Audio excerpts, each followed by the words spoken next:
am Yolanda Johnson Bailey, the founder of Faith Eyes and the organizer of the Reclaiming the Rainbow Parent Support Group. I wanted to come on today because it is May the 17th, and this day has been marked and set aside by some as the International Day Against Homophobia and Transphobia. And so I wanted to come on because I think it's important for me to say a few things about this, with me having the parent support group that I currently have. I wanted to read something. The American Psychological Association says that May 17, 1990, the World Health Organization no longer listed homosexuality as a diagnosis. This is what the American Psychological Association says. And so because of that, and since then, launched in 2004, May 17th has become known as the International Day Against Homophobia. There are some that advocate for public policies. Some use this day to educate about lesbian, gay, bisexual, and transgender people.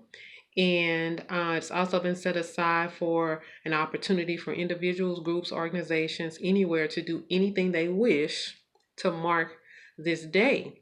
So I wanted to come on, and what I wanted to do is just say a couple of things, because transphobia is not loving, nor is it kind. And I just want to ask you a question. Only you can answer this question. But when you come in contact with someone who is gay or homosexual, how do you respond to them? How do you treat them? Do you treat them any differently? Do you respect them just like you would anyone else? Do you drop your head? Do you shake your head in disbelief and disgust? How do you respond? And so today I want to actually challenge us. This is about a call to action for me. Challenging us, asking us, making this appeal to do something very simple. The call to action that I am bringing forth today is to do something very simple, and that is to love. To love. Love. That is what I'm bringing to the forefront on this day. Love. We are to love everyone. God expects us to love everyone. What is homophobia anyway? Because when I was looking up in the dictionary, and it was talking about irrational fear of, aversion to, or discrimination against homosexuality or homosexuals. And the word irrational fear, and I was looking at that, and it's like there are some people that have a fear of people that are homosexual, not really even knowing why they do, or they feel some kind of way towards that population, not really even knowing why they do.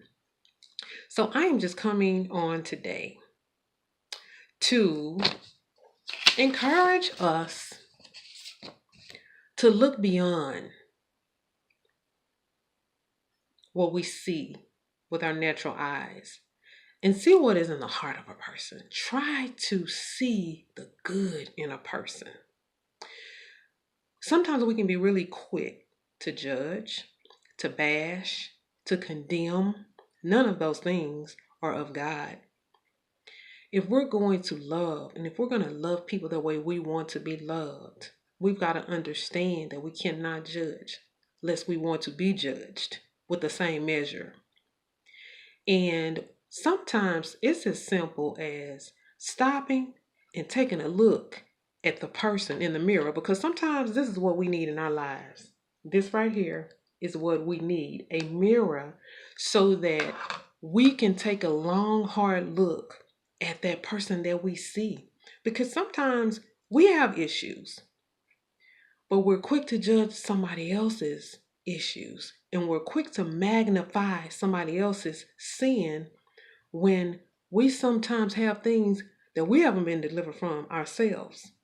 And I wanted to share Romans 3:23, because it says all have sinned and fallen short of God's glory.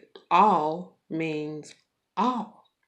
So all of us have some kind of issues, or we've had some kind of issues that we've gotten delivered from, and we may be victorious in those particular areas. But that does not mean for us to turn our noses up at someone else who may be different, who may be living a different type of lifestyle. We're not going to agree with everyone.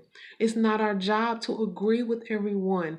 It is our job to simply love. Love. I challenge you today to love with no limits. Homophobia is not loving, nor is it kind. Be nice, be kind. The next time you see someone that is different from you, try smiling at them. Try being nice. Try going above and beyond to display love. I really hope that this video has helped someone in some way. Y'all, we have got to get this together. This is a topic that we've got to learn to start having some real conversations about this, because we want to sweep it under the rug and we want to act as if it is not an issue, but it's an issue because it interrupts our families. It drives wedges between parents and children. It causes confusion in a lot of different ways. So we've got to talk about this. We've got to start having some conversations about this. Parents having conversations with our children, having conversations with family members. There are programs in schools that your children, if they're struggling, and they don't want to listen to you, maybe they'll listen to someone at the school, or, seeking counselors, seeking life coaches. We've got to start talking about this in our churches. We have got to start talking about this. We cannot be silent because it's hurting a lot of people and it's hurting a lot of families. Just because we don't agree, just because we have differences in our beliefs, does not mean we can't love people. We can still respect people. We can still get along. It does not have to be all the discord and the violence and the hatred. It does not have to be. So I just want to come on and encourage you. Love, love, love, and love some more. Until next time, be blessed.